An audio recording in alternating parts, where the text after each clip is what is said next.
প্রধান উপদেষ্টা বিশেষ সহকারী মাহফুজ আলম এখানে এসেছেন, তিনি কথা বলবেন। আমরা বরং তার সাথে কথা বলি।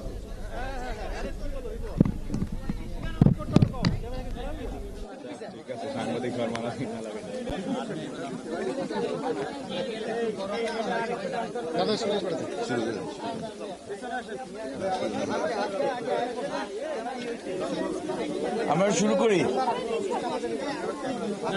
উনি উনি উনি আমাদের প্রেসের শুরু করি।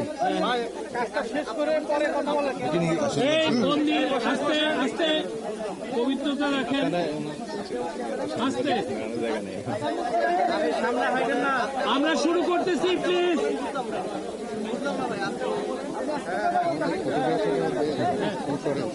আচ্ছা, আমাদের এই আমরা আজকে সকালে এলাম, আমরা প্রেস উইংয়ের শফিকুল আলম ভাই এবং সুচিস্মিতা তিথি আছে, নাইম আছে এবং আমি মাহফুজ আলম এসেছি এখানে মূলত দুর্গাপূজা উপলক্ষে মাননীয় প্রধান উপদেষ্টার সাথে আমরা গত 2 মাস যাবৎ হিন্দু যে কমিউনিটি আছে ওনাদের সাথে সংগঠিত যে সকল অপরাধ এবং ওনাদের গত 53 বছরে ওনাদের অনেকগুলো দাবি বিভিন্ন সরকার এসেছে, কিন্তু কোনো সরকার হয়তো এই দাবিগুলো পূরণ করার জন্য পদক্ষেপ নিতে পারেনি এবং গত 15 বছর ওনারা বিভিন্নভাবে ওনাদের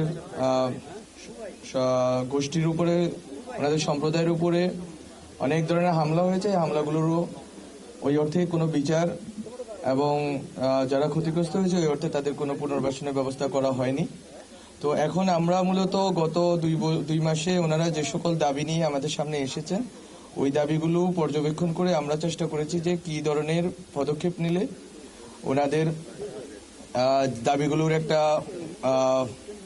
দাবিগুলোর সাথে আমরা কাজ করে যেতে পারি এবং দাবিগুলো অনুযায়ী আমরা সামনের দিনগুলোতে কিভাবে ওনাদের সাথে রাষ্ট্র হিসেবে ওনাদের যে যৌক্তিক দাবিগুলো আছে ওই দাবিগুলোকে কিভাবে মেনে নিতে পারি এবং কিভাবে ওনাদের কমিউনিটির স্বার্থকে রক্ষা করা যায়।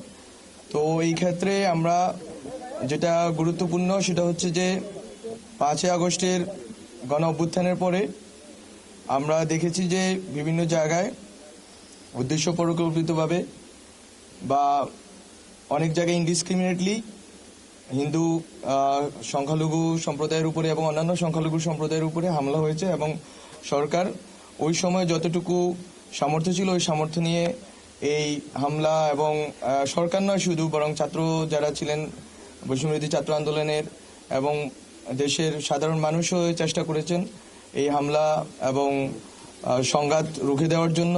তাদেরকে ধন্যবাদ জানাই। এরপরেও অনেকে ক্ষতিগ্রস্ত হয়েছেন।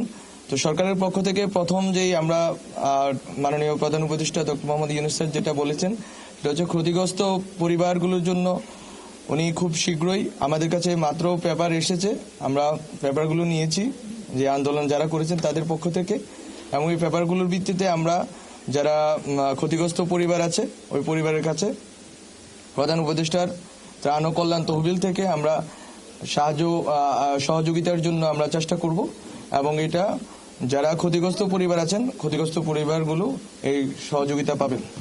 খুব শীঘ্রই আমরা চাচ্ছিলাম যে দুর্গাপূজা অনুষ্ঠিত হবার আগেই যাতে আমরা পৌঁছাতে পারি, কিন্তু আমরা হয়তো আজকালকার ভিতরে এই ব্যবস্থাটা খুব দ্রুতই করবো যাতে ওনারা নিরাপদে এবং আনন্দের সাথে পূজা উদযাপন করতে পারেন। আর দ্বিতীয় বিষয়টা ছিল, অনেকদিন ধরে দাবি ছিল যে দুর্গাপূজার ছুটি বৃদ্ধির জন্য। দুর্গাপূজার এই যে ষষ্ঠী থেকে দশমী পর্যন্ত বিশেষ করে ওনারা এই উদযাপনটা করেন, তো এই আনন্দ উদযাপনের জন্য ওনাদের দাবি ছিল। তো আমাদের এইবার যে অবস্থা হয়েছে যে শুক্র শনিবার পড়ে গেছে এবং রবিবার দশমী, ফলত আমরা চিন্তা করেছি যে একদিন আমরা এবারের জন্য বাড়িয়ে দিব যাতে ওনারা একটা বড় সময় পান পূজা উদযাপনের জন্য।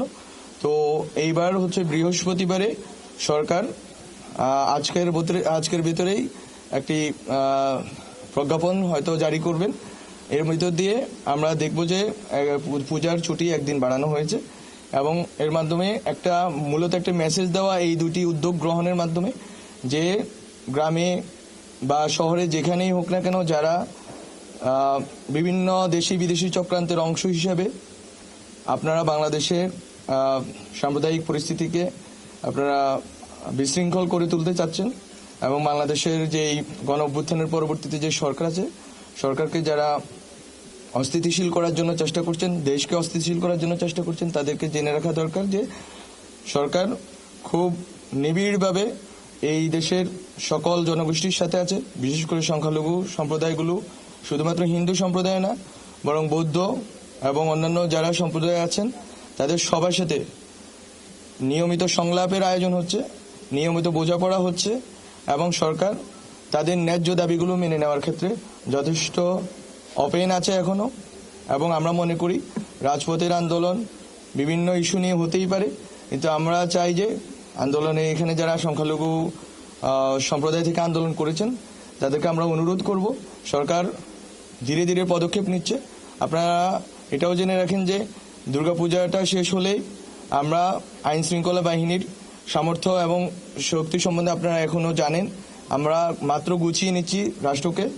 তো এই সময়টাতে আমরা মনে করি খুব দ্রুতই যারা ক্ষতিগ্রস্ত হয়েছে সেই সকল ফ্যামিলিগুলো জাস্ট পুনর্বাসনের জন্যই আমরা টাকা সরকার থেকে দেওয়া হচ্ছে এরকম না, বরং যারা ক্ষতিগ্রস্ত হয়েছে এবং উদ্দেশ্যমূলকভাবে অথবা ইনডিসক্রিমিনেটলি হামলার শিকার হয়েছে তাদের মামলা, তাদের জন্য তারা যাতে ন্যায় বিচার পান সেই ক্ষেত্রেও সরকার আইনগত সহায়তার ব্যবস্থা করবে, খুব শীঘ্রই সেটা করবে এবং আইন শৃঙ্খলা বাহিনী সেক্ষেত্রে সক্রিয় ভূমিকা পালন করবে।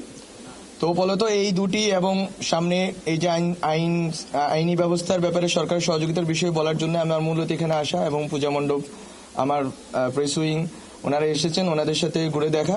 এখানে কমিউনিটি নেতৃবৃন্দ আছেন, তাদের সবাইকে ধন্যবাদ এখানে আমাদেরকে আপ্যায়ন করার জন্য।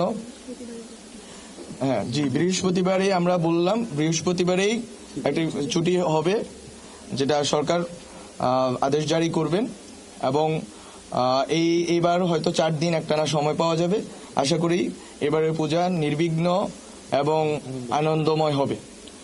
আর যে বিষয়টা বললাম যে শুধুমাত্র হিন্দু সম্প্রদায় নয়, আপনাদেরকে এখানে আপনাদের এই সুযোগে আমি বলে রাখি বৌদ্ধ সম্প্রদায়ও যেভাবে নিপীড়িত তারা অনুভব করতেছেন, তারা নিপীড়িত হয়েছেন এবং তারা অনুভব করতেছেন তাদের নিরাপত্তাহীনতা রয়েছে। আমরা সেটাও খুব নিবিড়ভাবে পর্যবেক্ষণ করছি ওখানকার পরিস্থিতি এবং আমরা দেখব যাতে তারাও নির্বিঘ্নে এবং আনন্দের সাথে তাদের প্রবারণা পূর্ণিমা উদযাপন করতে পারেন।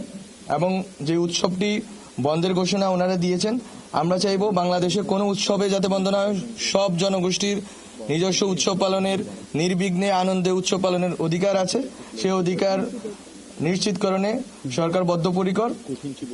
হ্যাঁ, কোটির জীবনদান উৎসবের ব্যাপারে আমরা খুব শীঘ্রই এমন করে ব্যবস্থা নিব যাতে ওনারাও যেভাবে এই দুর্গাপূজার বিষয়ে সংশয় সন্দেহ দেখা গিয়েছিল, আমরা এখানে এসেছি আশা করি খুব আনন্দের সাথে এই পূজা উদযাপিত হবে।